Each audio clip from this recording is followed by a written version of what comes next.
The Anattalakkhana Sutta, it's about the teaching, the profound teaching of non-self or no permanent self. Because as you know, this teaching of no permanent self, initially it's very challenging, very difficult and challenging. Because very often somebody will say, what do you mean I don't exist? You know, my name is so-and-so, you know, I have a profession, you know, maybe I have a family, you know, I have a house, my address is so-and-so. And I have all these experiences, all personal history. So what do you mean I don't exist? So the important thing to understand is that we all have a self, whether we like it or not. It's a part of our conditioning. Just like we can't avoid learning languages, you know, when you're young. So the conditioning of self, we all have.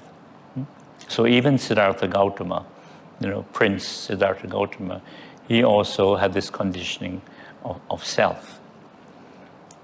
But through great effort and insight, he was able to realize, actually he was the first person who was able to realize the true nature of the self. That it was not something permanent, something which was separate and independent from the rest of nature.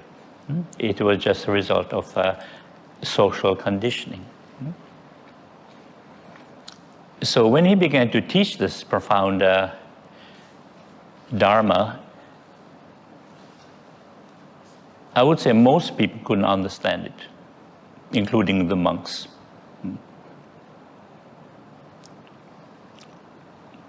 Because the belief in a permanent self is such an ancient belief. You know, all the ancient civilizations believed, you know, that this I, the self, the ego, is something permanent. Because, of course, you know, they're stuck in their minds, conditioning and thinking, and they have no practice. So naturally, you believe that this I is something permanent. So when the body dies, which it must, people believe that this seemingly permanent I, self, or some people call it soul, would naturally continue into a new body. Very, very ancient belief. And as you may know, in India, they still believe that. But you can also understand why it gives people comfort, a sense of security, to believe that, you know, after death, you know, I will continue somehow. It's very comforting. So the Buddha tried different methods, different ways of getting people to understand this profound teaching. And one way I mentioned is when we apply mindfulness, present moment awareness, we begin to see the fact of body and mind, physical and mental process. Now, initially, we don't see that because we're social creatures and we use language and we use labels and names, you know, I, you, he, she, and we all have names. But names are really just social labels, so that we can identify each other more easily. But when we don't have the awareness and we have the reflection, we become very attached to labels, and we also become very attached to names also.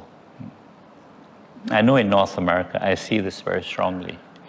They identify so strongly with their names that if somebody calls them by a wrong name, you know, by mistake, or they forget their names, they get very upset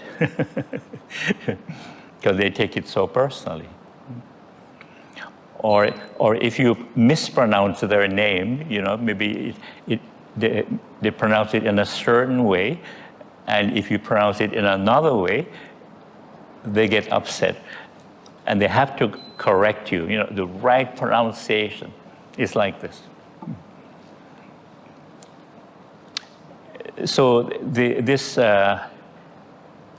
reflection on the body and the mind was one of the practices that the forest monks did. Because, you know, they were living a simple life and they could practice. They had the time. Because, you know, they didn't have a full-time job. They didn't have the responsibility of families and so on. You know, they would just go alms around, you know, pindapat to the villages and to the nearest town and collected food. So they had time to reflect on this fact of body and mind.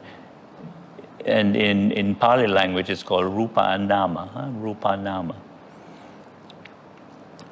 And it is it's very profound, but at the same time, it's a very direct teaching. Because when you see body and mind clearly, then it's one of the ways of realizing that there's no permanent self. That is all in the mind, all conditioning, based on thinking and memory and the use of language. And when you're very mindful in daily life, you can see this, the fact of body and mind very, very easily. Because the truth is, we are this process. And we're alive because we're a process. It's very complex, but it is a process. And that's why all our experiences, anything we experience at all, whether it's mental or emotional, or even physical, anything we experience physically, it's always changing, simply because we're a process. Including all our sense experiences, it's always changing. And consciousness is also changing. But when we're not mindful and we don't reflect deeply, we tend to believe that consciousness is something permanent.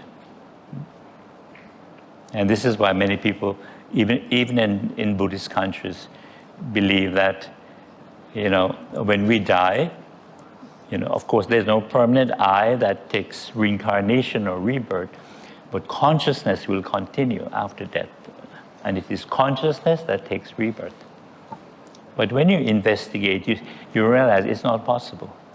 Not possible at all. And so, for example, if you're doing mindful breathing, the sensation of the breath, just that natural sensation, you know, you feel the body breathing in, breathing out, you know, rising, falling. That is rupa, the physical. And the awareness of the breathing sensations is mind, or nama. And of course, when you're in the forest, you know, you're very calm, you're very present, so you can see it very easily. There's just body and mind. No permanent I to be found. And initially, it's easier to see body and mind process when we're doing dynamic practice. You know, in other words, when we're moving. For example, when you're doing mindful walking, the feet moving and stepping, that is the physical, rupa. And the awareness of the feet moving and stepping is mind. So you just see body and mind. So in other words, there is no I who is walking.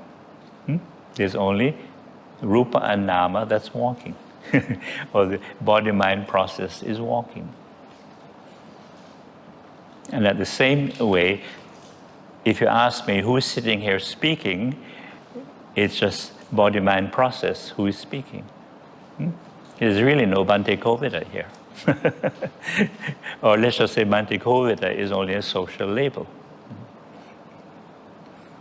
And of course, when we get deeper into the elements and the five aggregates, it gives you a different perspective.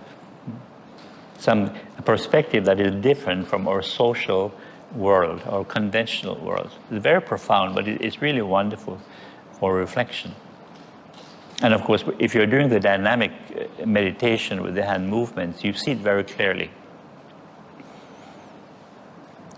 You know, for example, the hands moving and touching the body, that is rupa, the physical. And the awareness of the hands moving and touching is mind. So you see clearly body and mind, rupa and nama, that's all, only rupa and nama. No permanent I or self. And even when you're eating mindfully, you can see it very clearly. The physical sensation of eating, you know, tasting, chewing, swallowing, that is rupa, the physical. And the awareness of tasting, chewing, swallowing is mind. So anything we do mindfully, you can see it. Likewise, you know, when you're even washing the dishes, you can see body and mind. And if you're washing things by hand, the same thing. Or say if you're sweeping leaves, you can just see this rupa and nama. This rupa and nama sweeping leaves. So when you have time to really reflect, then it becomes very clear, you know, very, very clear.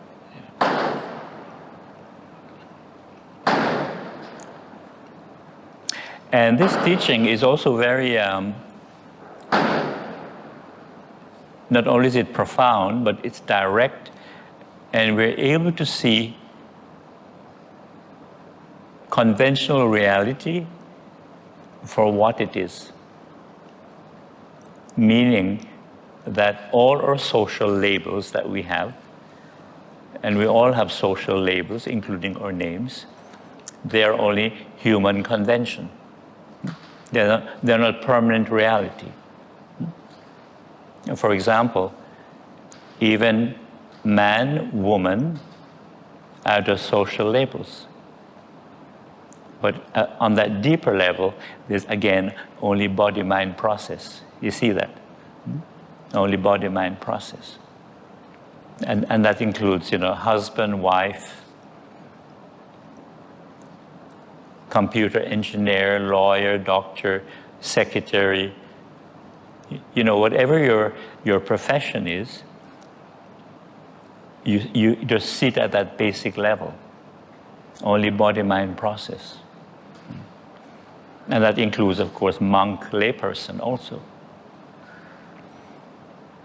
Because it helps you to see that if we cling to these social labels as a permanent reality, then it causes us conflict and suffering. And also that includes prime minister also. You see, prime minister is only rupa nama, only physical and mental process. President is the same thing. And the Queen of England, same body-mind process, if you happen to be royalty. And I mentioned before that when I'm in the UK, I like to give this teaching because they have a long history of, you know, titles in that British tradition, a lot of titles, you know, aristocracy, and then you have royalty. And of course, these are the upper class people. And I like to give the teaching because many people, because they are brought up with all these titles and of course royalty, and they become so attached to royalty or the other titles, and they think it's permanent reality. But what the Dhamma is teaching us is that they are only conventional. It's human convention, and they are not permanent. And as you know, Queen Elizabeth, who reigned for what, 70 years? Eventually she had to die. Because we're this body-mind process, we're all subject to sickness, aging, and death. No one can escape that. You know? And it's amazing now to see, you know, King Charles because he was Prince Charles for so long, right? And then finally, he became king. And I'm sure there was times where he thought, I'll never be king, right? My mother will live forever, right? It's like that. But it's just a social convention. So again, what the Dhamma is telling us, that social conventions are not permanent reality. Sure, we can respect people, with titles, but we can't get too attached to them. And you see, even a dog is the same body-mind process. A cat, same thing. Rupa nama. Even a rat is mental and physical process. Even an ant, a small ant, is the same thing. Rupa nama. I'm not sure about bacteria and viruses, but we can stop at ants. Yeah, it's quite amazing when you see that. But when you do have that understanding, it makes things a little more clear. And you begin to see that reality is much more than our social convention. So then, once you establish that understanding, that we're just a process, and also because we're a process, we have to keep recharging the process, right? The same way that you have to keep recharging your cell phones. We have to, keep drinking and eating. Of course, the body is always breathing, it has to. And of course, we have to exercise to keep this process healthy, right? And when the process gets sick, we have to take medicine. We have to rest.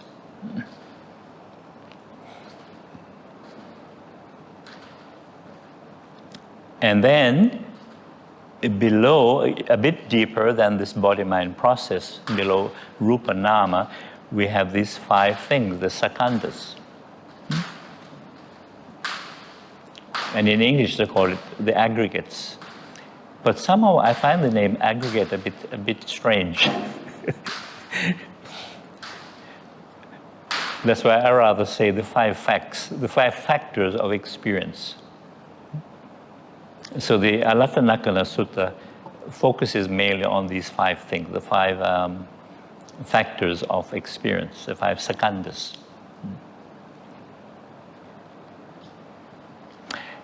And I'd like to give a simple example of these 5 things working, because when we first hear or read about these 5 things, they seem a bit complicated. And we don't see how they're related to our daily experience.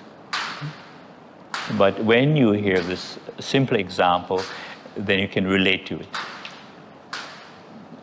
Because what is interesting is that these 5 things are working all the time, but we're just not aware of them, because they happen very quickly.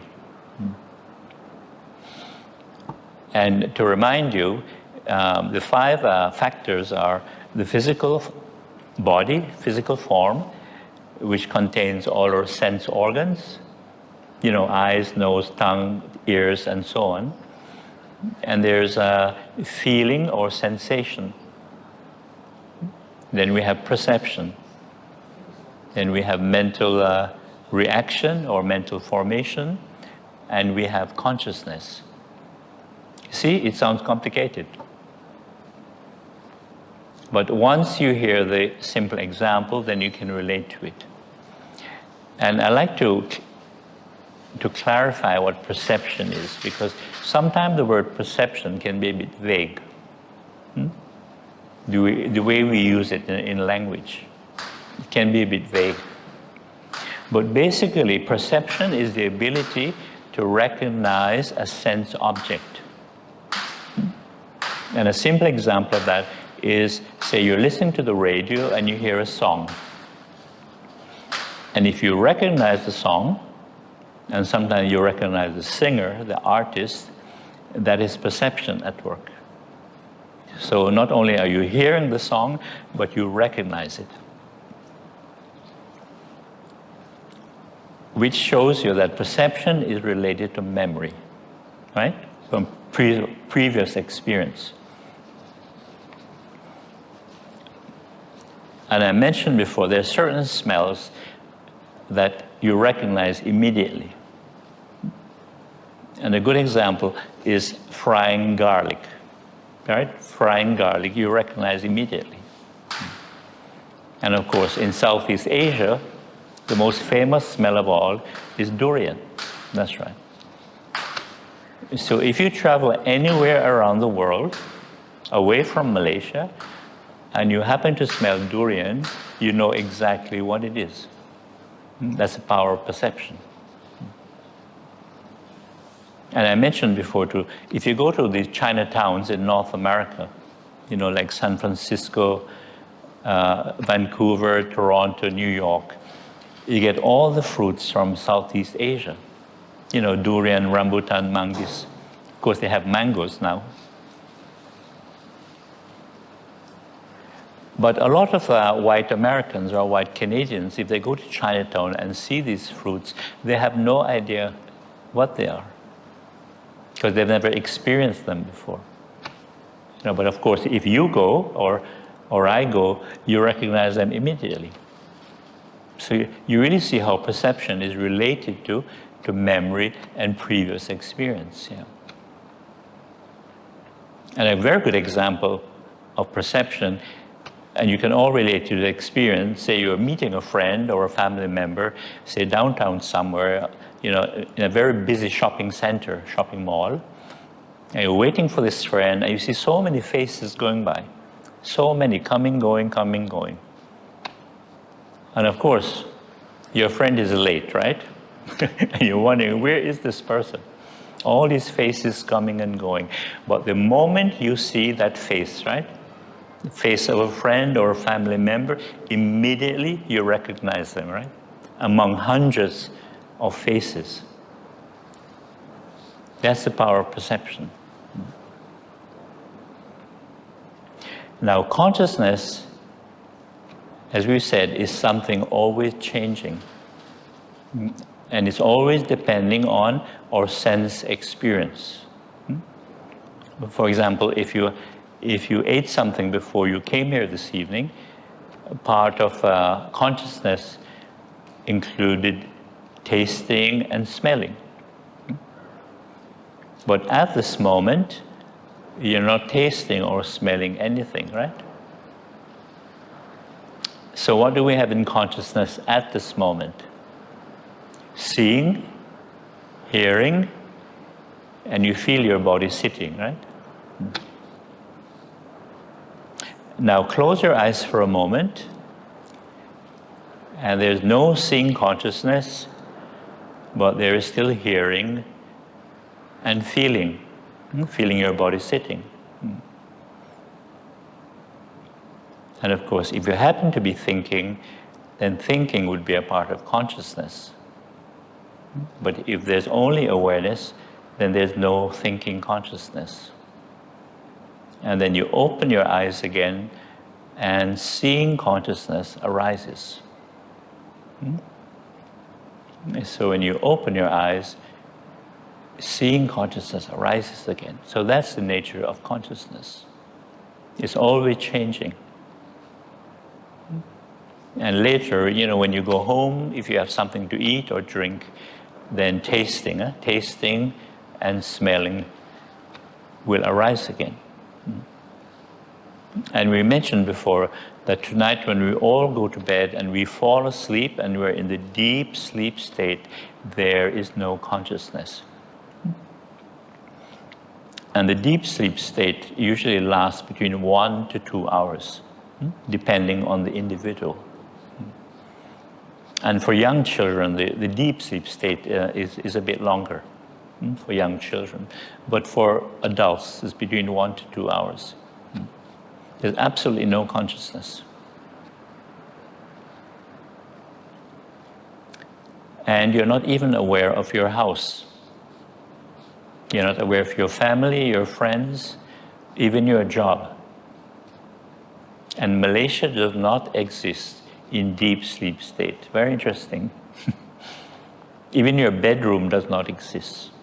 But say, you have to wake up in the night. The moment you wake up, of course, you're aware of your bedroom, right? But if you're in deep sleep, you're not aware of it. Very interesting. And this is why there's an old saying, when somebody's in deep sleep state and they're not aware of anything, we say that person is dead to the world. It's an old saying. Meaning that person is just not aware of anything. There's just no consciousness. And maybe you've had that experience where, say, you're listening to some music, say a CD, and then you fall asleep. And later you wake up, and there's no more music playing. I'm sure you've had that experience. It means that while you were conscious, you could hear the music, but the moment you fell asleep, no more hearing. Although the music continued for a while, but there's no hearing consciousness. It's like that. And if you're wondering about the dream state, when the brain comes out of that deep sleep state, then the thought process starts up again. It's in the frontal lobe of the brain. And we call it the dream state. And if you observe your dreams, or you quickly write them down before you forget them, you see that dreams are really just all our memories all mixed up. Maybe you've noticed that. They're all mixed up. And sometimes, there's some fantasy. And sometimes, an anxiety will arise in your dream, those anxious dreams. Of course, there's always scary dreams. And you find too that if you have some important appointment or some important event coming up, it's very likely you'll dream about it. Or say you're taking a trip somewhere and you're excited about it, very often you'll dream about it. I wonder if you've noticed that.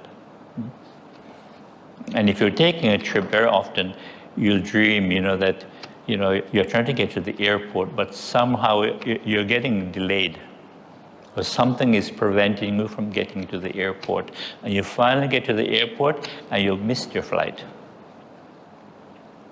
But then you wake up and you say, oh, thank God. Thank goodness, it's only a dream. And I'm sure you have those dreams where you're in serious trouble.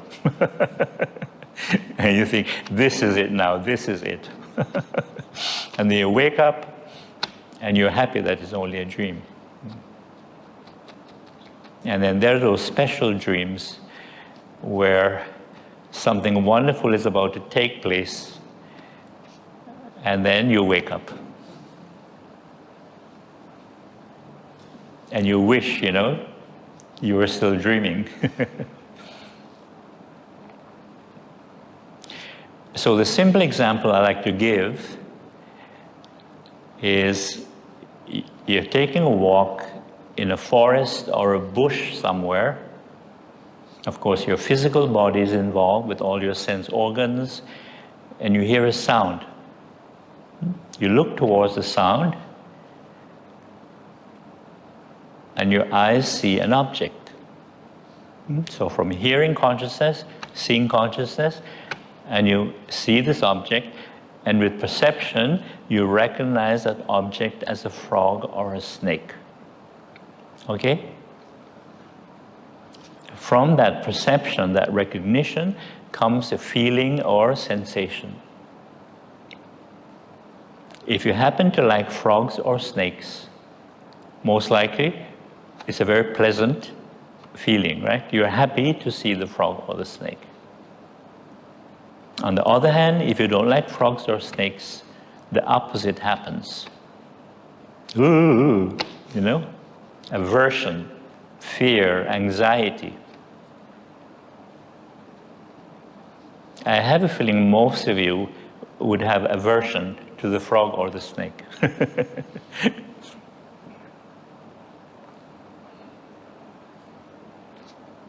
So if it's a pleasant experience, pleasant sensation, you might decide to just stop and just watch. Watch the frog hopping or the snake slithering. That's a tricky word to say, especially when you're tired or sleepy. Slithering. But you're fascinated because there's no aversion, right? There's no fear. And you might even decide, oh, I want to play with them. And if you don't want to touch them, you might get a twig or a little stick, and you just play with them. Because there's no fear, no aversion. On the other hand, if you're scared, there's aversion, then your mental reaction would be to get the hell out of there, right? You walk away very quickly, and in some cases, you run. So that's a simple example of these 5 things working. First, you hear something, then you see something, then you recognize that thing, out of which arises your feeling, sensation, and then your mental reaction would depend on whether it's pleasant or unpleasant. And what the Dhamma is showing us is that these 5 things, they work very quickly, and they're impermanent. And there's no permanent I, no permanent self to be found in these 5 things.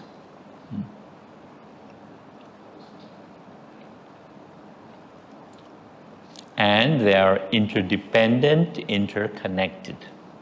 Meaning that they work together.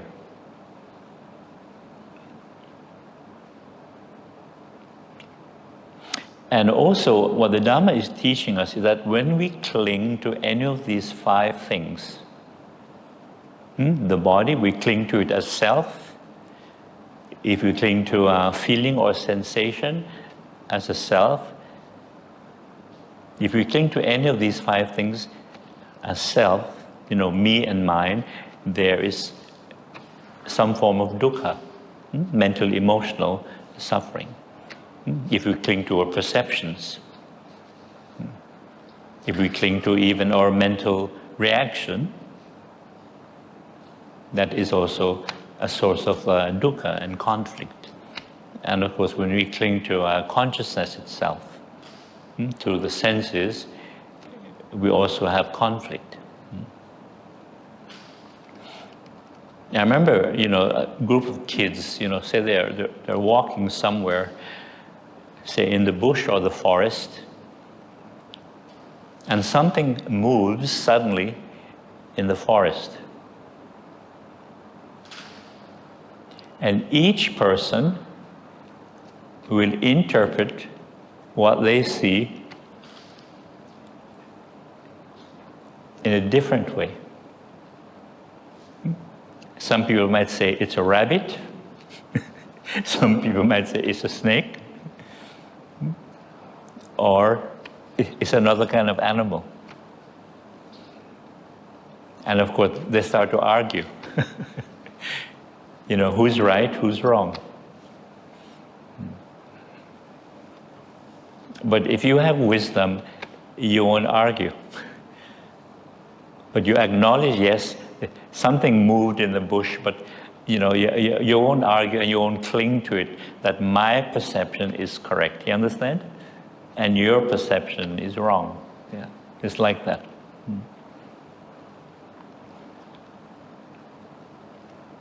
Yeah, so the Dhamma is saying that if we cling to any of these 5 things, then there is some kind of dukkha and conflict.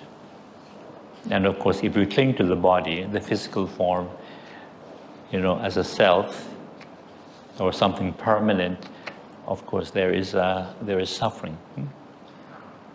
And that's why the Dhamma said we have to understand that this body or this body-mind process it doesn't really belong to us. It's not a personal possession. It really belongs to the changing conditions of nature. And of course, we have to take care of it as best as we can, but we can't cling to it. It's the same way as, say, if you're renting a house or an apartment, you still have to look after it, although it doesn't belong to you, officially.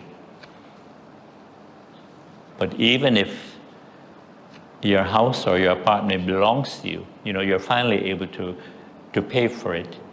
So officially, legally, it's yours, but it's still a temporary shelter. We still have to leave it one day. Whether it's a small place or is it a big mansion, we still have to leave it. And the same with feelings or feeling sensations. We can't cling to it, because whatever we experience is always changing,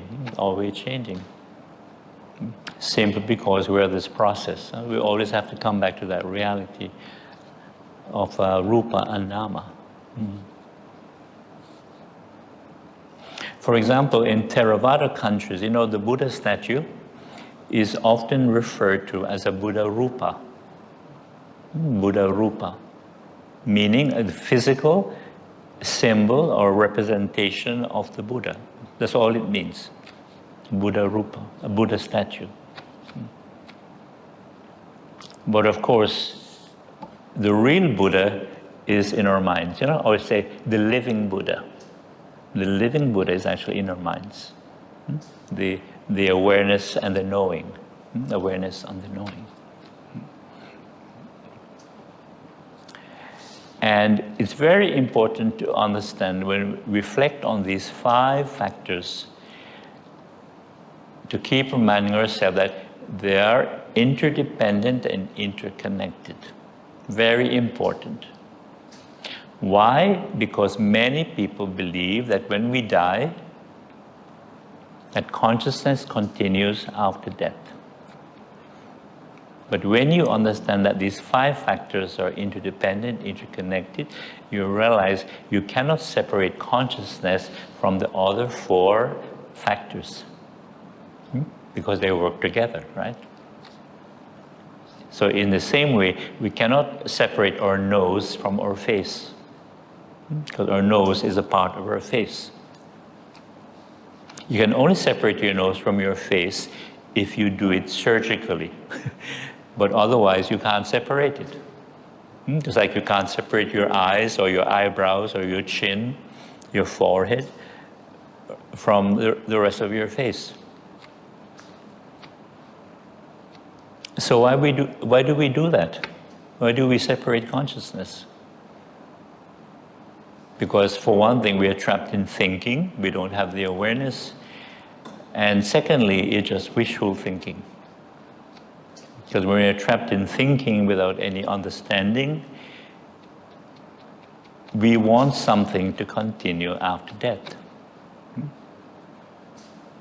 It's very natural.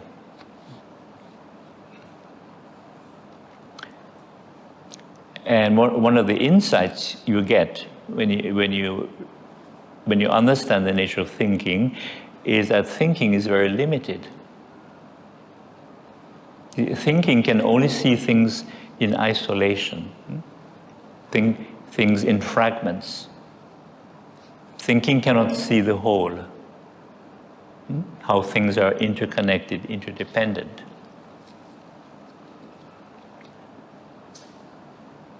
And this is why when you really calm the mind and you really reflect deeply, then you begin to see that life is a very, very complex web.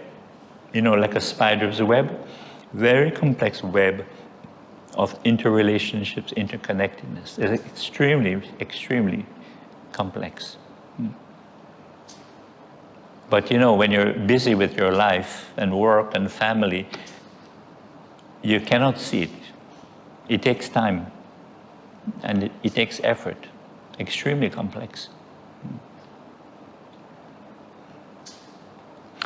For example, in Sri Lanka, they believe in rebirth,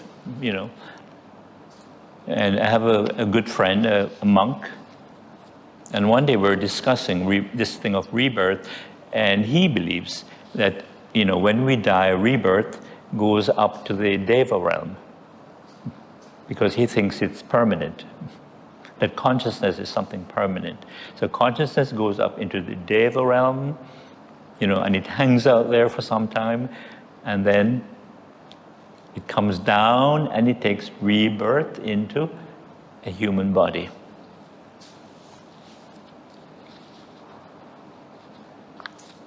But that, of course, is only a belief.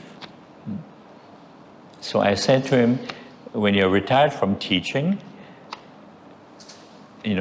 go to a meditation center and you practice. And you investigate, and you see that consciousness is not permanent. But people have all these beliefs. Just like Ajahn Chah, the famous forest monk?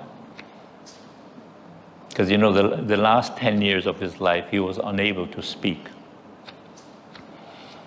But because he was such a recognized teacher, the Thai people, they like to believe that although he couldn't teach in the human realm, he was teaching in the Deva realm. Again, it's wishful thinking. But if it gives people some comfort, then why not?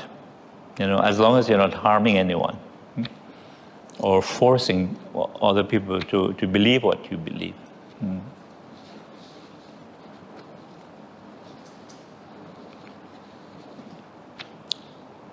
And the people who believe in the traditional rebirth,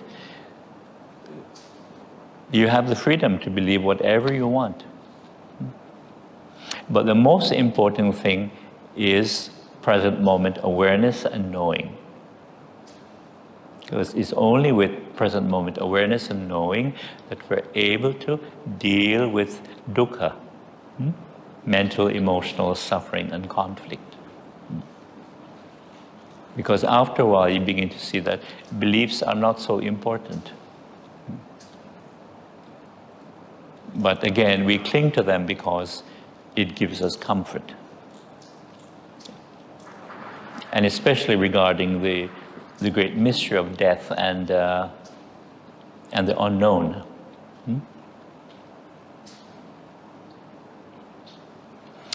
So when we go deeper than these five things, these five factors of experience, we have the 32 body parts. I'm sure you can find a list of them somewhere. And then you go a bit deeper, and we have the 6 elements. And I usually like to do the reflection on the 6 elements because when we read or hear about these elements, that we're composed of these elements, it's only a concept, only an idea.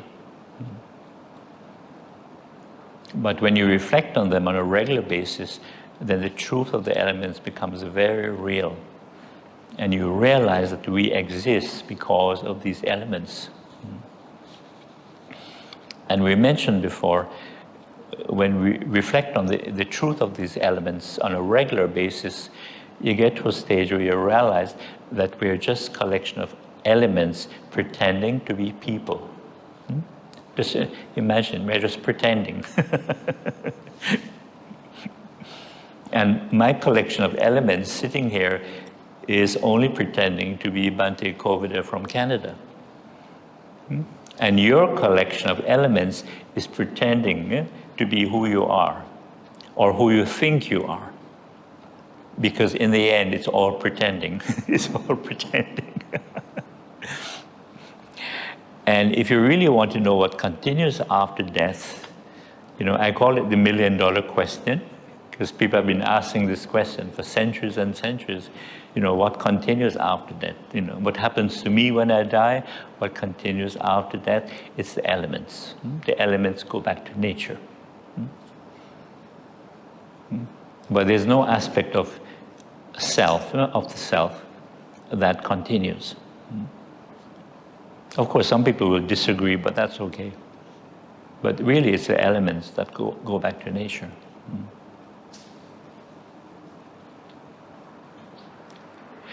Do we have time to do the reflection on the elements? Huh? Yeah, we might as well do it.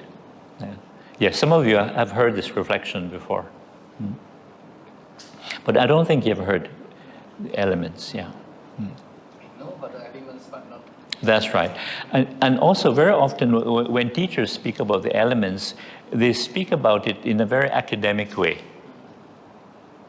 So it's still a bit vague or, conceptual. Because I think a lot of people who teach or share the Dhamma, they're only getting the information, the knowledge, just from books. Okay, so very quickly, just feel the hair on your head. Feel the hair on your head. Just feel it.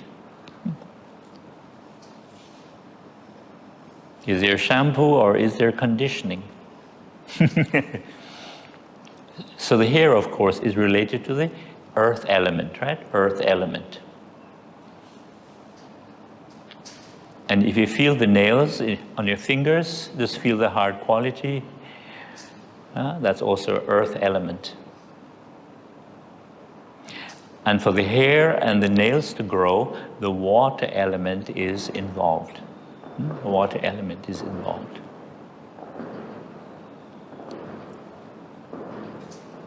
And while you're feeling the nails, you can just feel the bones in your fingers. Just feel the hard quality of the bones. You have calcium, magnesium there. And inside you have water, you have heat. And if you feel your knees, the bones in your knees, because they're bigger bones, right? You just feel the bigger bones in your knees. Again, calcium, magnesium, earth element. And inside the bones, you have water element and you have heat, heat element there.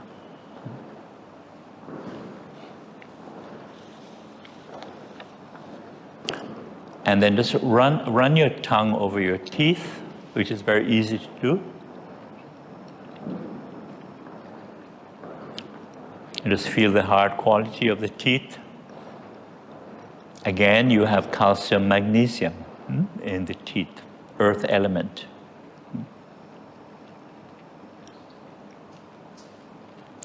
And then at the same time, you can feel the wetness in the mouth, saliva. So that's water, water element. Then think of tears from the eyes. You have a water element. And if you taste your tears, you usually taste salt, salt. And salt is an earth element. But in this case, it's dissolved. So it's not hard like the bones, it's just dissolved. Same as sweat or perspiration, right?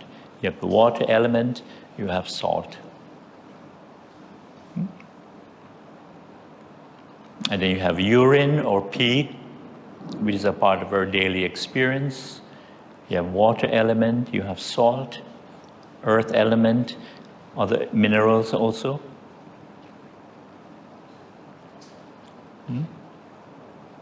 And if pee is fresh, it feels warm because it's coming directly from the body. So there's heat there, the heat element.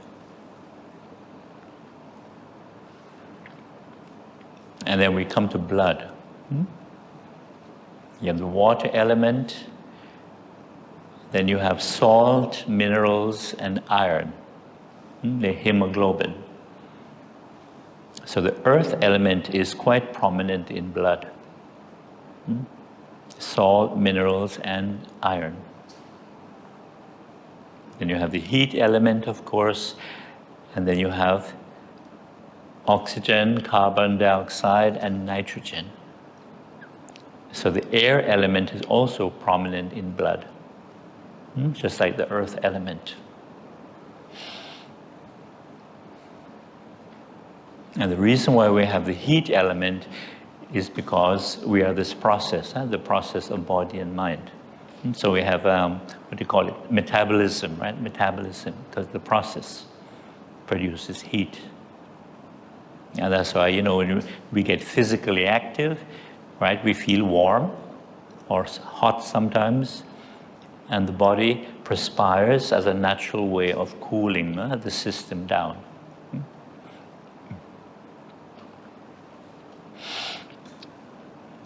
And then when we breathe mindfully, you're in direct contact with the air element, right?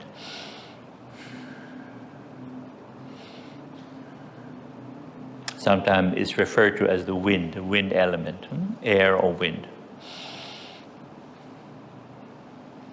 And at the same time, we can experience the element of space.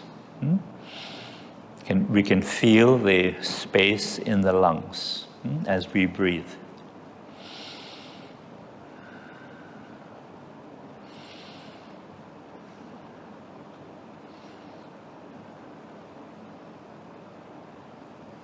And space is an element because there's space inside the body and there's space outside the body. Now just touch the hand, the back of your hand. We have the earth element, water element, heat element, and air. The four elements are there. And if you feel your neck, usually the neck area feels a little warmer, right? It's a bit warmer here.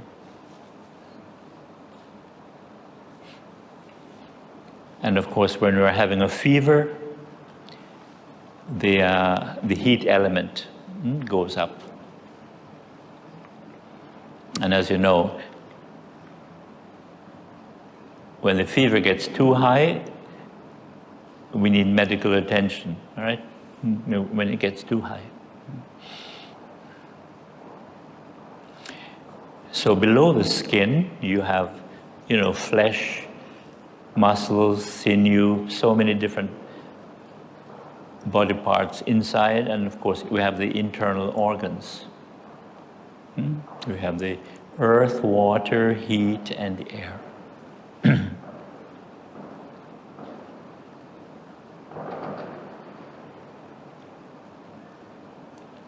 And then we go to the element of space inside the body. We've experienced it while breathing, right, in the lungs. But of course, if you open your mouth, the mouth cavity is there, the space inside the mouth. And in the esophagus, otherwise known as the windpipe, there's space, or space in the lungs, space in the stomach, space in the intestines,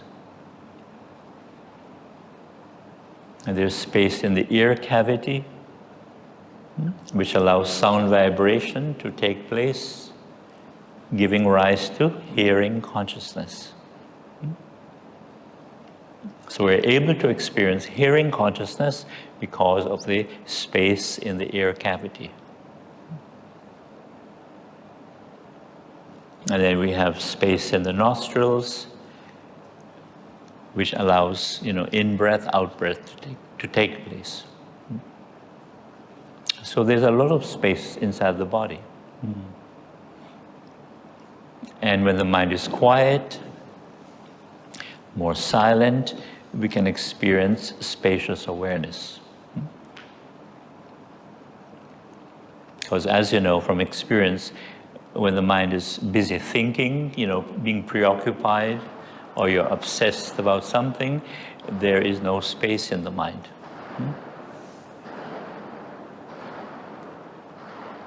And you notice, when you're obsessing about something, worried about something, somehow it feels very tense, right? You feel very tense inside the head. Whereas when the mind is more quiet, you feel more relaxed. There's no tension. There's no tension in the head when you're calm, when you're quiet. So you experience that spacious awareness. Because awareness by nature is spacious. And it's because of awareness that we can be aware of space, say, of this room. We can experience the space in this room.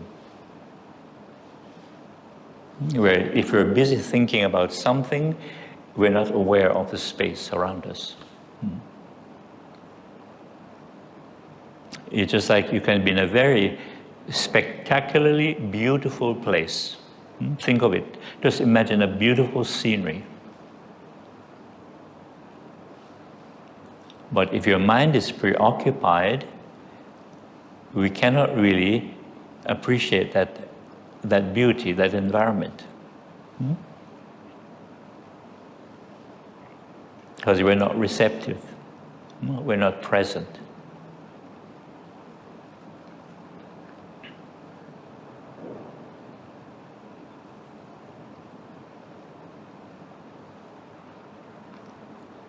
I remember once I was watching a very spectacular sunset, very vivid colors, and sunset, and the colors keep changing, right? As the sun goes lower and lower. It's really spectacular. And I was with two friends, and they were busy talking, right? And they're totally caught up in whatever they were talking about. And I would say, hey, look how incredible that sunset is. And they would look up, oh yeah, nice, and they go, blah, blah, blah, blah, blah, blah, blah. So their appreciation of the spectacular sunset was very superficial. As they say, you see it, but you don't see it, because you're not receptive. Because what you're talking about or what you're obsessing about is more important. Your mental activity, how do you say, it acts as a barrier to that sensitive perception of what is there, what is in front of you. So this is why there's that type of, we call it nature meditation or space meditation, where your mind is calm, quiet, and you just look and listen. And it's a natural practice, very natural. And you see things coming and going in that spacious awareness.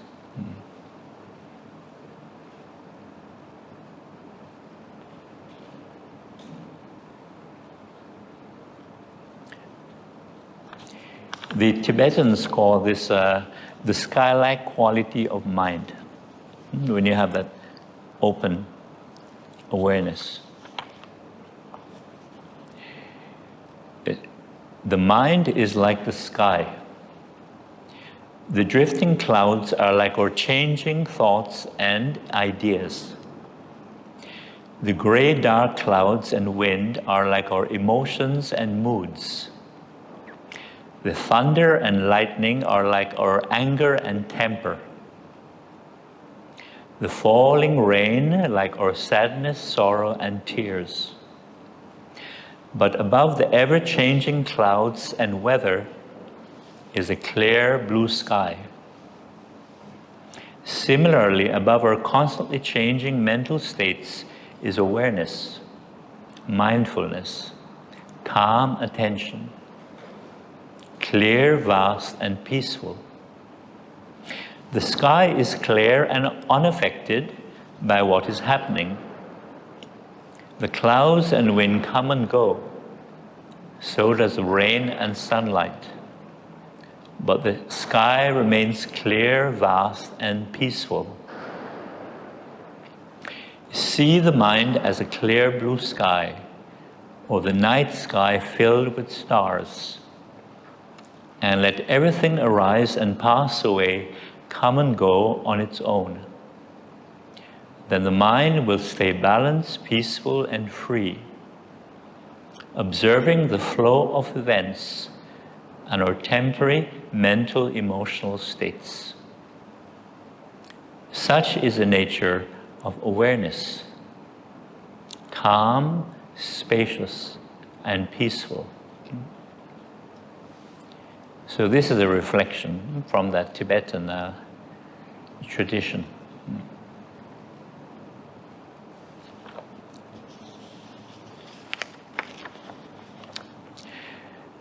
The Buddha taught to look at the 5 factors of experience as 5 constantly flowing rivers which contain nothing that could be called separate, permanent, or unchanging.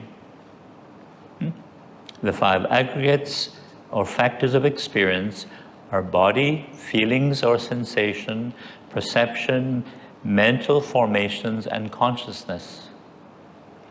By meditating on these factors within ourselves, we can see the intimate and wondrous connection between themselves and in all things in the universe. Meditating on interdependence and interconnectedness is very important. All things depend on each other for their arising, development, and decline.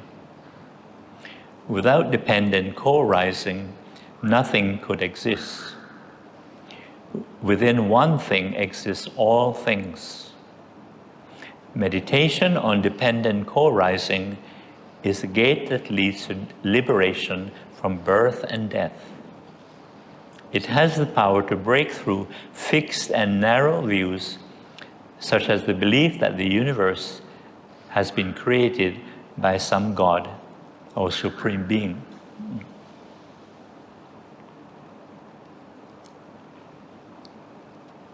And I think we did the paper reflection before, I think during the retreat. Do you remember?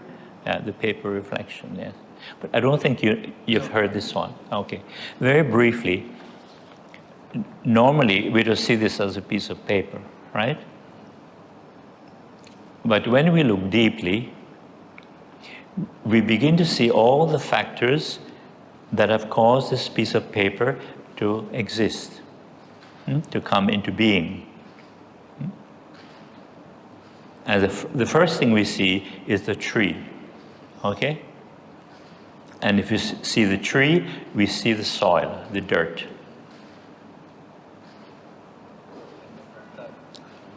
And we see also the seed from which the tree originated. And it's good to remember the seed, because when we see a large old tree, we tend to forget that that large old tree actually started as a tiny seedling, right? We tend to forget that. So we see the seed.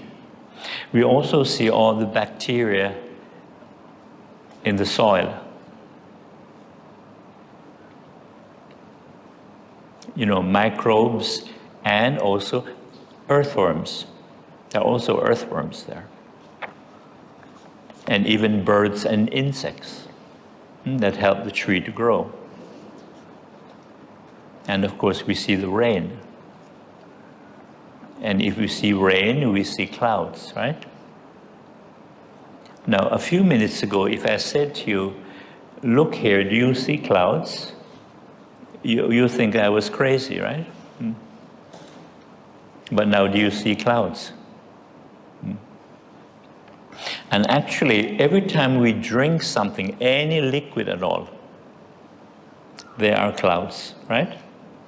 Any liquid, even soy milk, or 100 plus, there are clouds.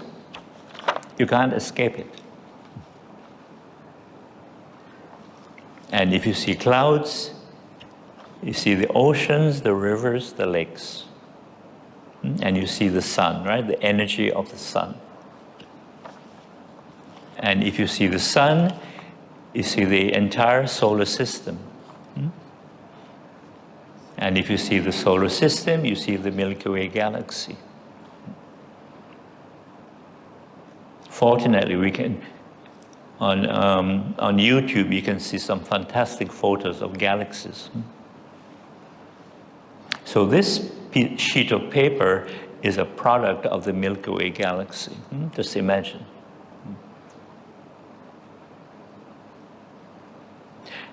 And what the Dhamma is teaching us, if one of these factors that we just mentioned was missing, if one of these factors was missing, this piece of paper could not exist.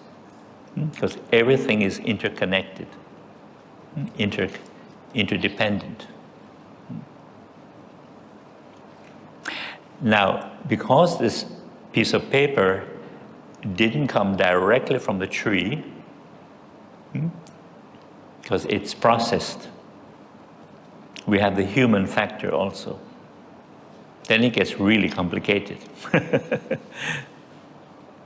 Right? We see the people who cut the trees down, the people who transported the logs to the pulp and paper factory.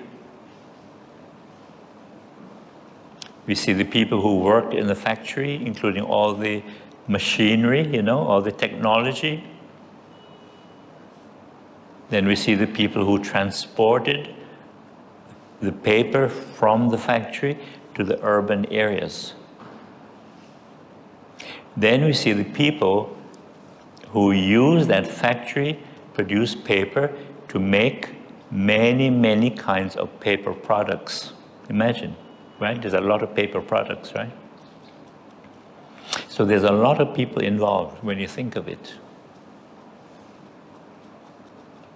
And each person that was involved in the production of this piece of paper, each person exists because of so many factors.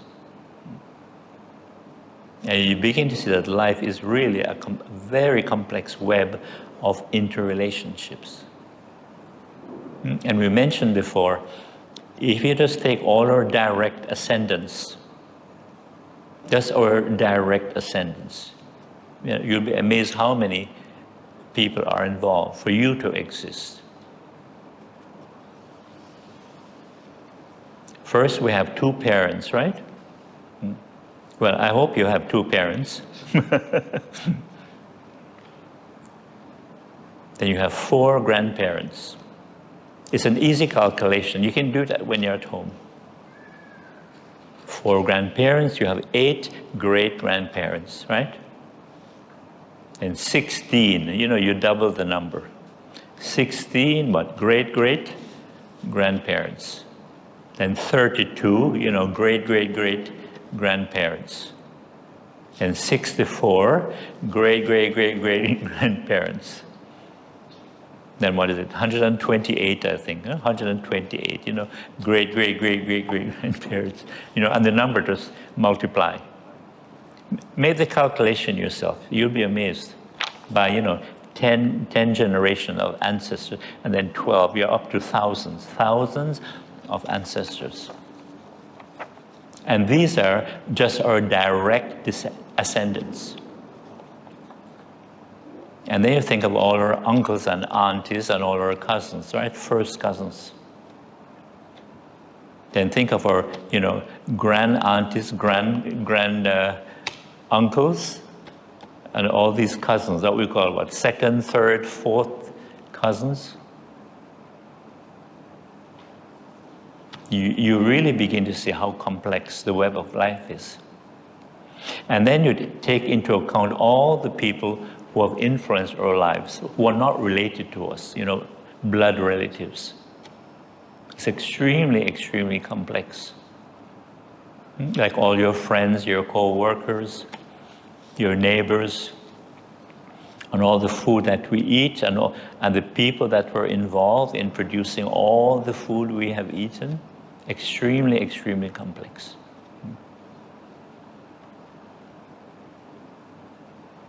So this is one of the Dhamma teachings to show us that the idea of a permanent, concrete, independent I is just an illusion. It's an illusion. Yeah.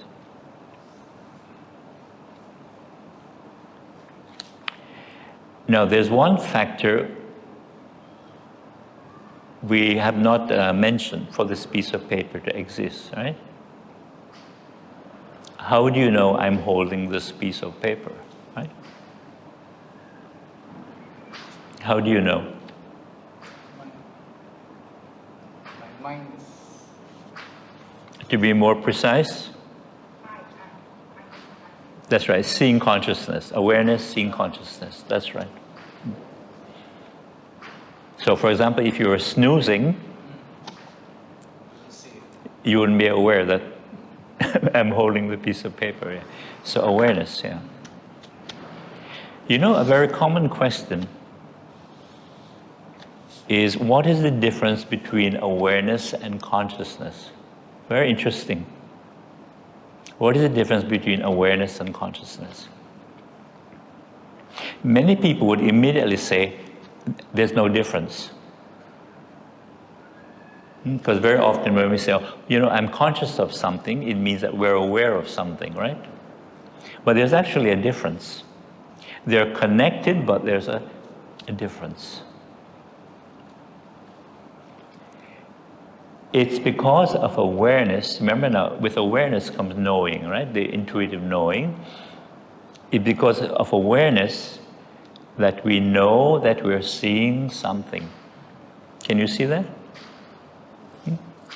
It's because of awareness we know that we're seeing something, that we're hearing something, that we're touching something. You're feeling something by touch. With awareness, we know that we're touching something.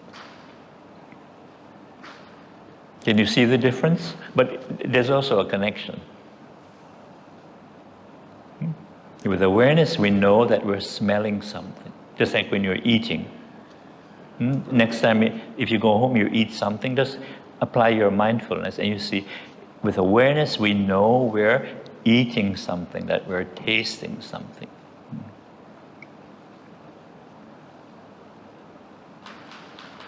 But usually, if we're not really focused, we just say, they're the same. Awareness is, it's very interesting.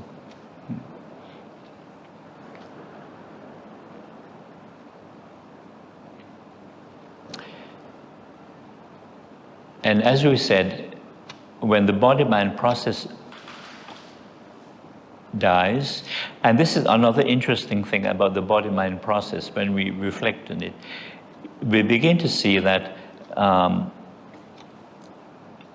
you know, when there's a death, we usually say somebody dies, somebody passes away, right?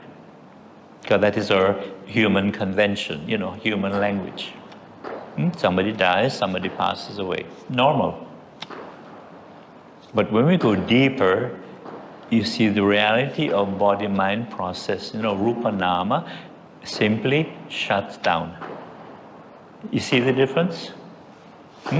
Or body-mind process, it just stops working on that level. But on the social level, we say, you know, somebody dies, somebody passes away. Very profound, but when you see it, it's so clear.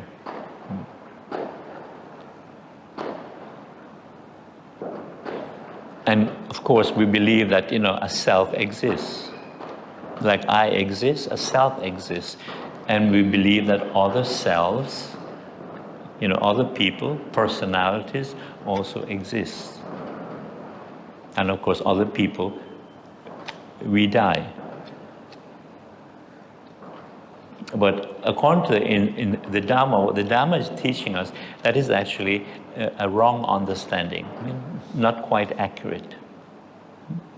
That a self lives, a self is born, and a self dies.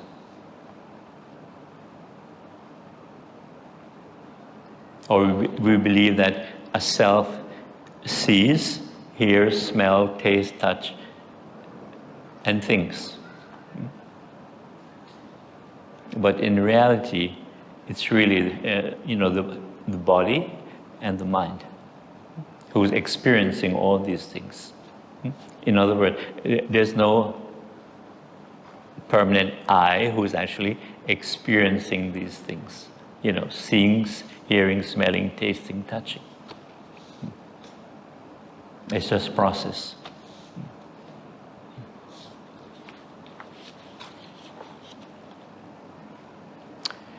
We believe that a self exists, that there's a permanent, concrete, separate and independent ego center that sees, hears, tastes, smells, feels, and thinks.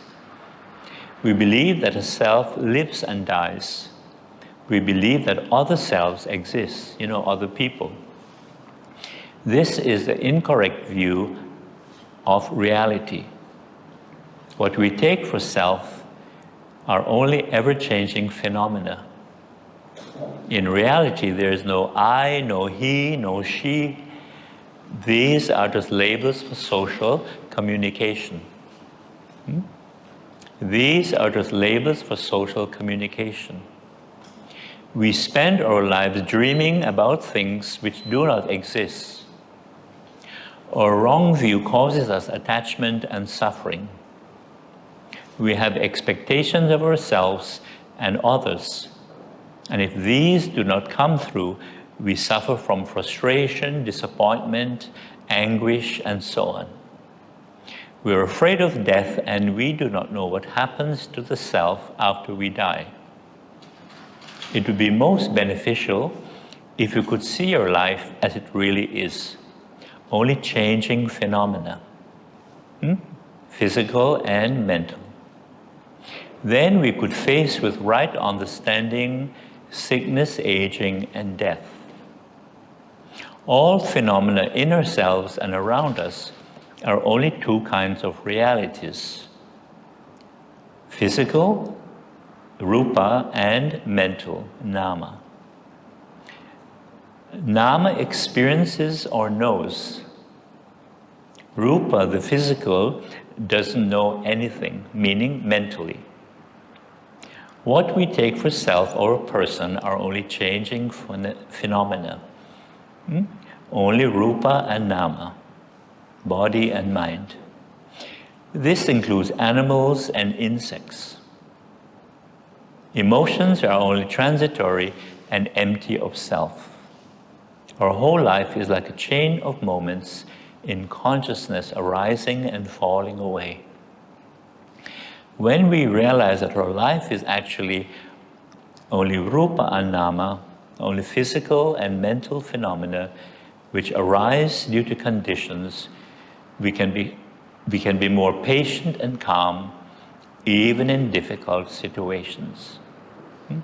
Then we don't take things so personally.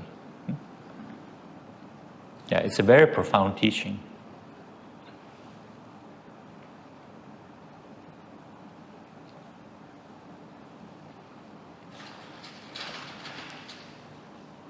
So then, as we said, the elements go back to nature when the body-mind process stops working. And the first element that leaves the body is the heat element. This is why if you touch a dead body, what you notice, it feels cold. That warmth that that you normally experience when you touch a live person, it's not there. Have you ever touched a dead body? Okay. That's what you feel. I don't think you've touched one, right?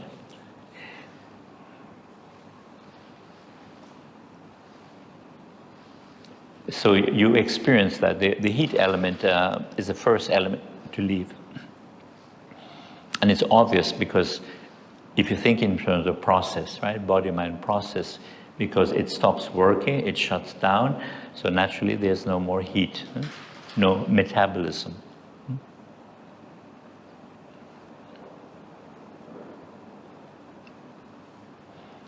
And of course, when a body is cremated,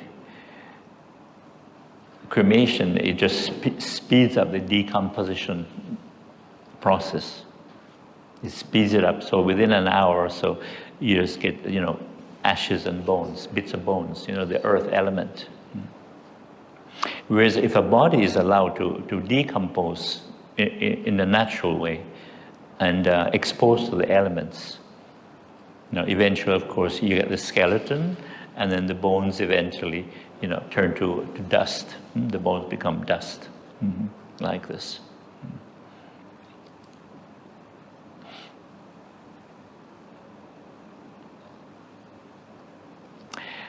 And you get a bit deeper than the elements, and we have atoms.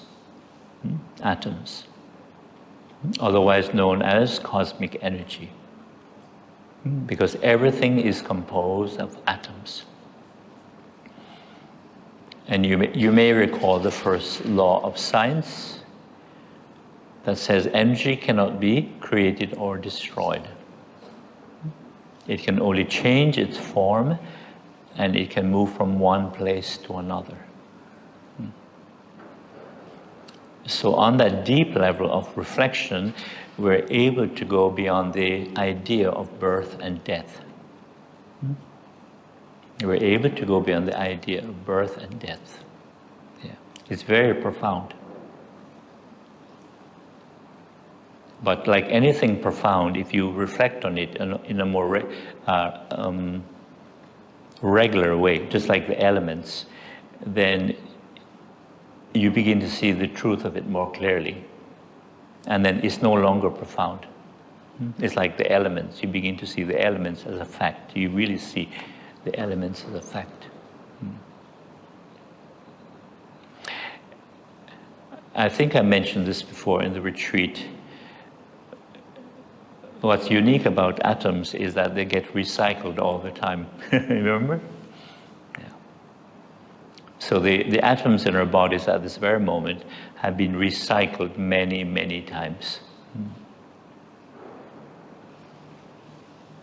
And most of the atoms in our bodies at this moment, they have been around the planet many, many times because of the weather, the weather patterns. So there are a few atoms in our bodies, most likely were once in the bodies of dinosaurs. Think of it. Yeah. And they existed a long time ago, right? A few million years.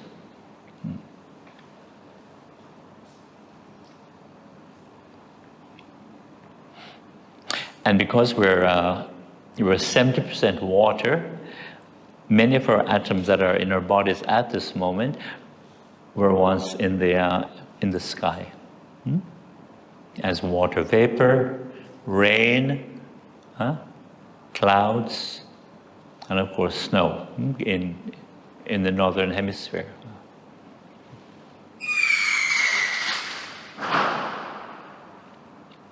And we mentioned too another interesting fact of atoms, that it's possible that there's one atom in our bodies at this moment was once in the body of somebody famous or well-known long, long time ago, right? You may recall this one.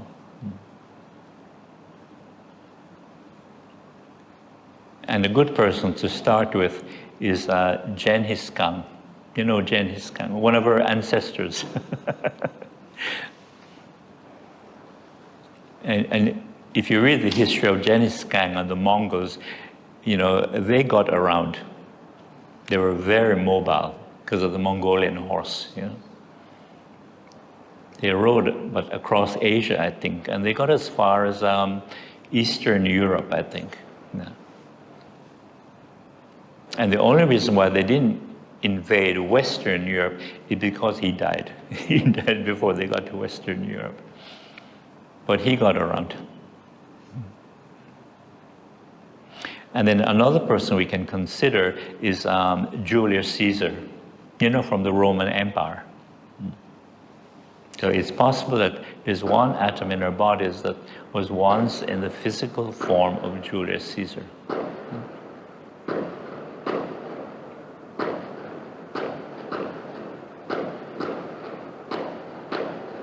And maybe Genghis Khan's grandson, Kublai Khan. Kublai Khan, yeah. It's very possible that one atom in our bodies was once in the body of Kublai Khan. But according to history, he was not like his grandfather. He didn't want to ride around. He liked his creature comforts. He liked to be comfortable. Yeah. And we mentioned too about Jesus. It's possible there's one atom in our bodies that was once in the body of Jesus, of Nazareth. That Jesus.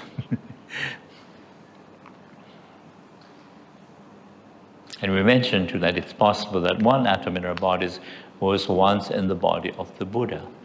That's right, once in the body of the Buddha. But we did mention also, it doesn't mean that we are enlightened. It's just the nature of atoms.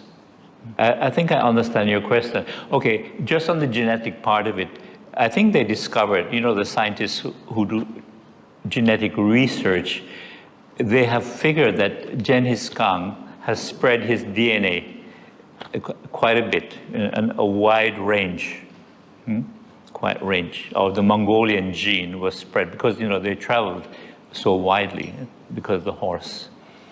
But atoms is something very different.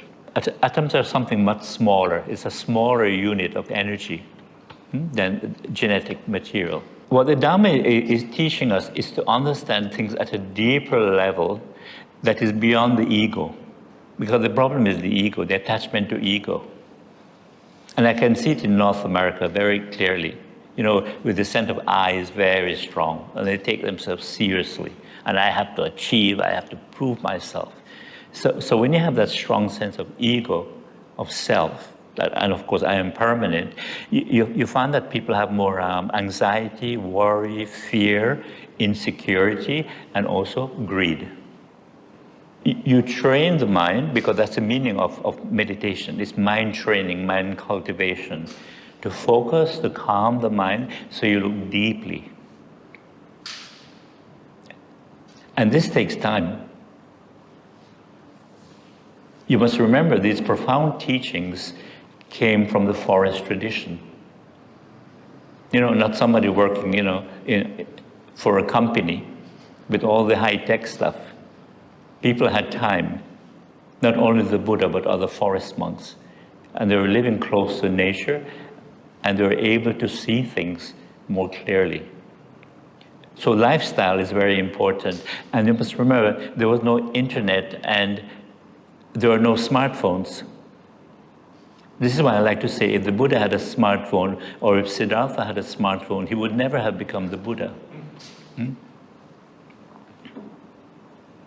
Because for one thing, his father, who was king at the time, he would be calling, Siddhartha, every 3 or 4 days, scolding him.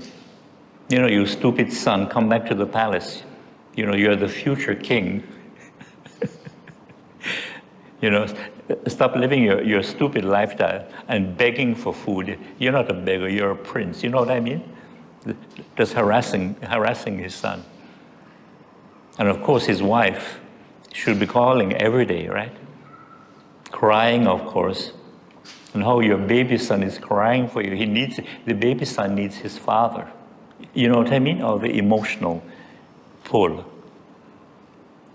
To understand the teaching of no permanent self, you see, the anatta doesn't mean no self. It means no permanent self. You see the difference? No permanent self. Because as you say, we do have a self, whether we like it or not. Because we're conditioned with it. It's a part of our conditioning. We didn't get to go into detail about the whole conditioning of self. Because to really understand it, you have to understand the thinking process. And we didn't mention it. We mentioned it during the retreat. But this evening we didn't mention it because it is created by thinking. And first you have to understand what the thinking process is. Unfortunately, we're not taught this in school. And this is why one of the questions I was asking was, what the hell is thinking? Because we're thinking all the time, and we're taught subjects, right? And we have to study to pass exams to be qualified. But nobody teaches us to understand what is thinking. And yet we're thinking all the time. It dominates our consciousness.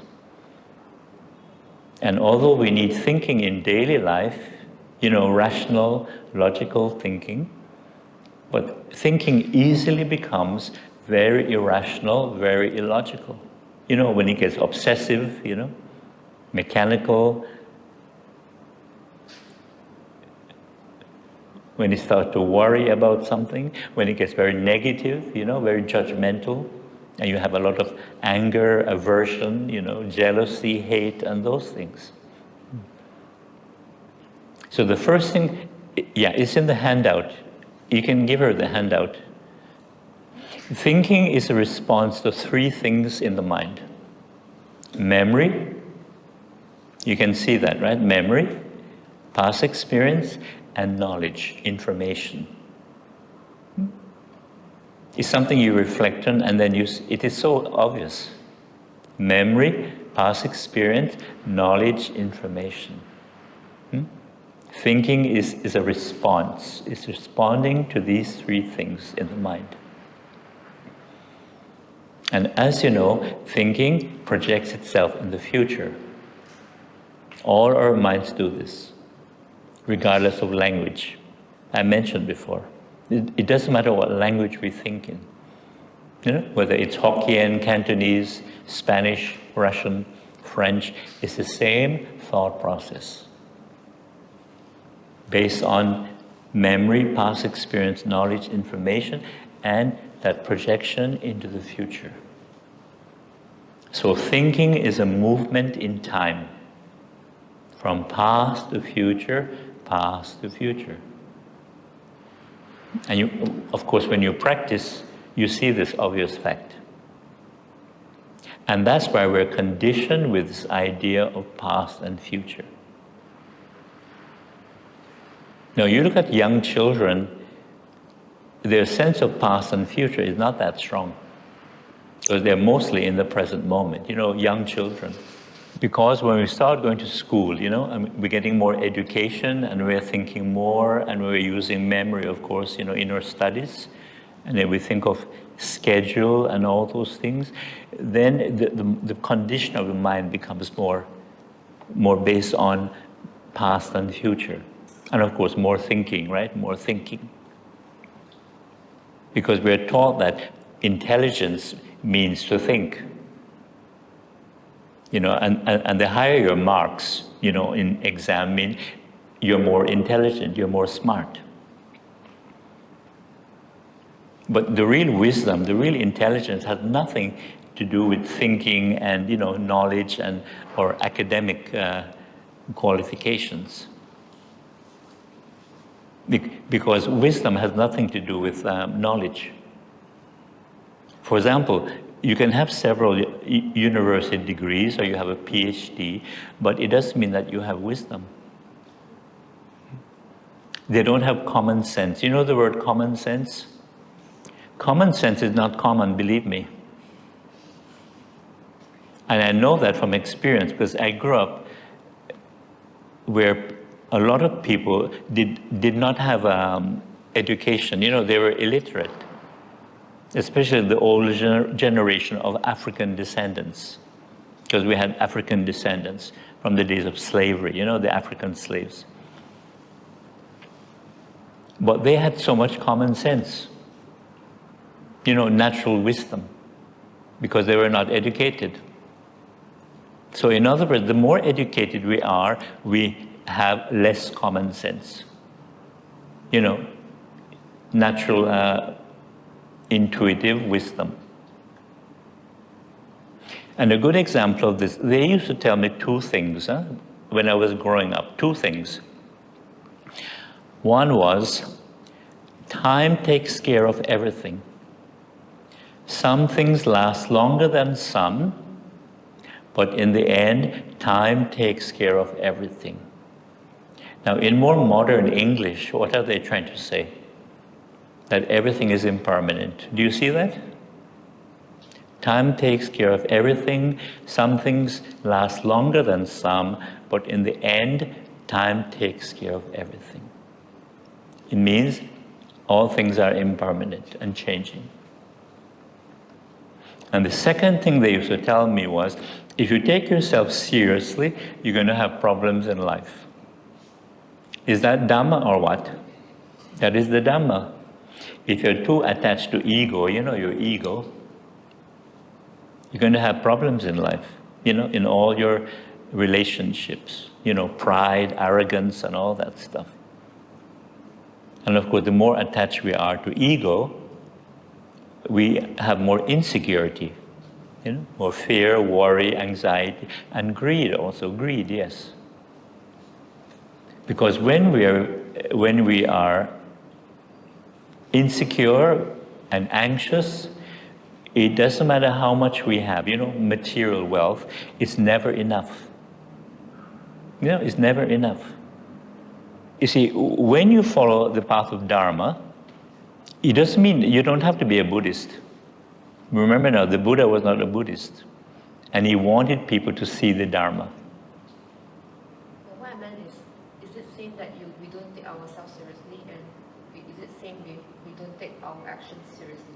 No, it doesn't mean that. It means that you behave in a very responsible way, and you're not so proud, you're not so arrogant, and you're not so conceited, You're not so self-centered, in other words.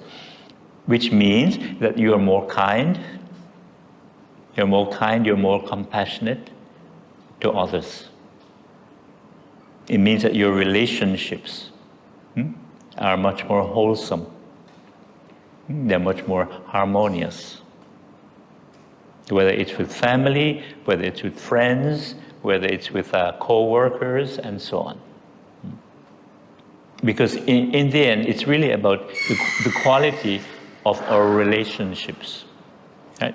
Because life is based on relationship. Even when you're alone, how do you relate to yourself when you're alone, right? How do you relate to the environment? Relationship based on trust, right? Mm-hmm. But if you can't even trust yourself. Yes, and mutual respect. Yeah, trust and mutual respect.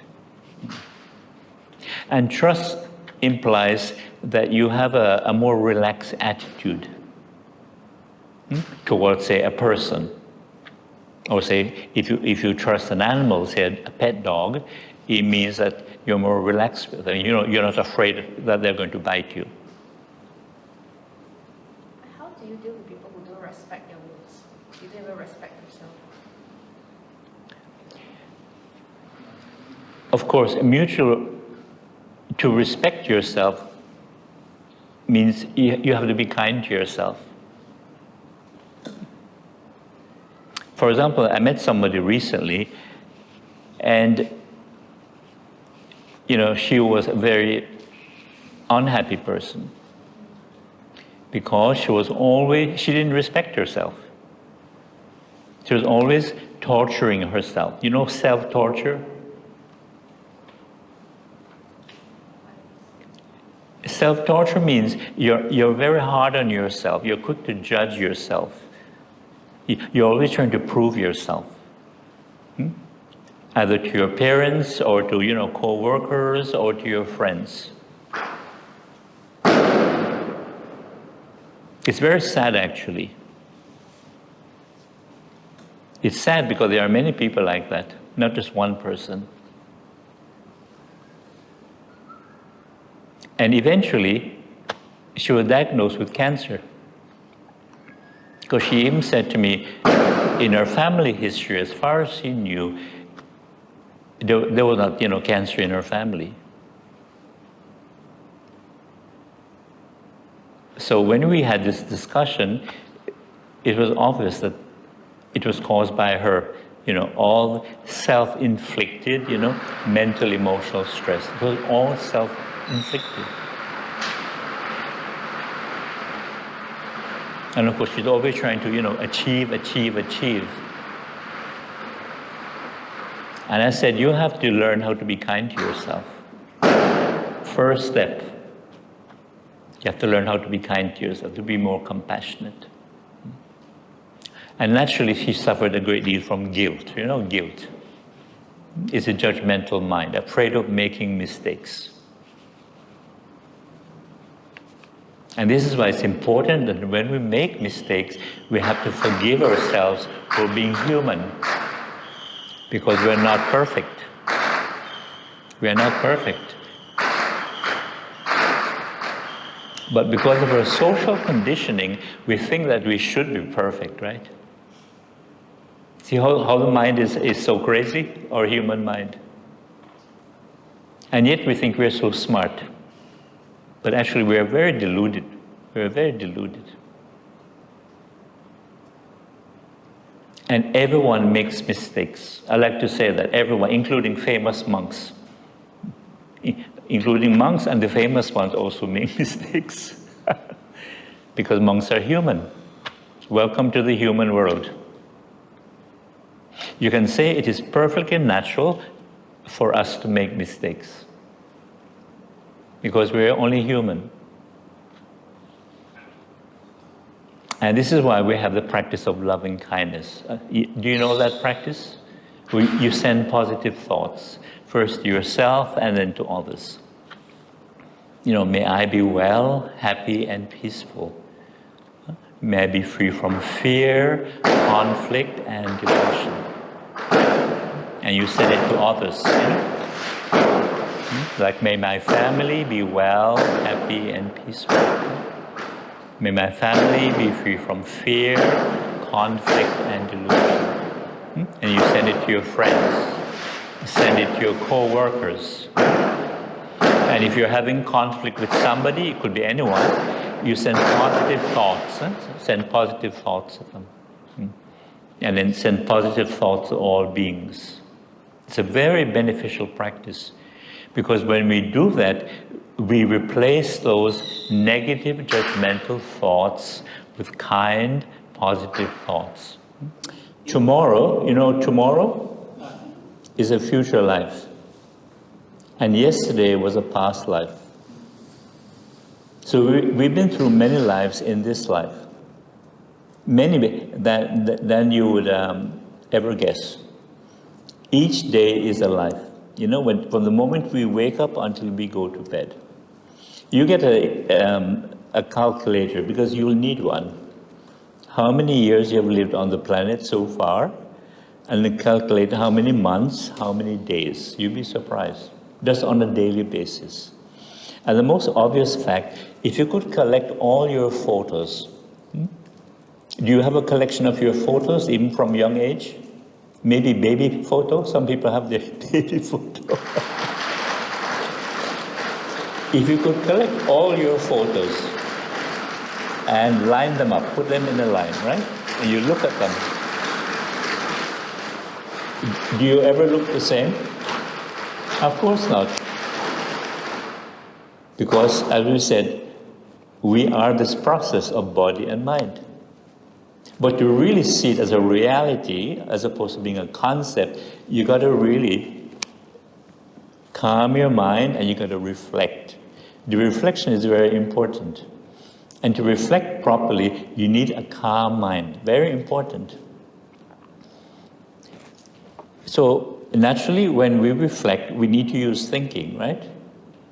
But there's a difference between reflective, contemplative thinking and just our normal, everyday thinking. Okay? Okay. Our normal, everyday thinking, what is the quality of it? It's normally what? It's very restless, and it tends to be reactive, right? Reactive. It tends to be self-centered, and it is very shallow. Blah, blah, blah, blah, blah. It's very shallow. But reactive, definitely. This is why one of the Dhamma teaching is learning how not to react. Not to react so readily. And there is a difference between reacting and responding. Reacting and responding. Whereas reflective, contemplative thinking is different. It is calm. It tends to be more objective. Objective. You're trying to see the truth of things, as opposed to being self-centered. What I have to do, what I like, what I don't like, what I want, what I don't want, and so on. You see the difference? And of course, it is deeper because it's not shallow, it's not reactive. It's coming from a calm state. You're able to go deeply. You're able to see things more deeply. Just like looking at the piece of paper. I think you missed this part. When we're showing the paper and you go, we saw all the factors that cause this paper to come into existence. I think you missed that part. Yeah. But you can see the difference between, reflective, contemplative thinking and our normal, everyday thinking. It's very big difference. Very big difference. And I found in my own practice that if my mind was very calm, and then when I read some Dhamma, I could understand it at a deeper level. Simply because my mind was calm. Because Dhamma is deep. Whereas if my mind was not calm, and I read the same thing, my understanding is very shallow, it's very superficial. It's very profound, because it's dealing with a reality which is much deeper than our thinking mind, or normal thinking mind. But thinking is very limited. Thinking is very limited, just like all our knowledge is very limited. It's like somebody with a PhD, although it can be impressive at one level, but really somebody with a PhD, all it really means is that you know a lot, or a hell of a lot, about very little. Understand? About just one subject. You can research for 5-6 years about this one topic. But life is not just one topic, right? It's a multi-dimensional reality. And that's why thinking is so limited, because thinking is linear, linear reality, from past to future. But reality is not linear, right? It's a multi-dimensional, complex web, as we just said, complex web of interrelationships, interconnectedness.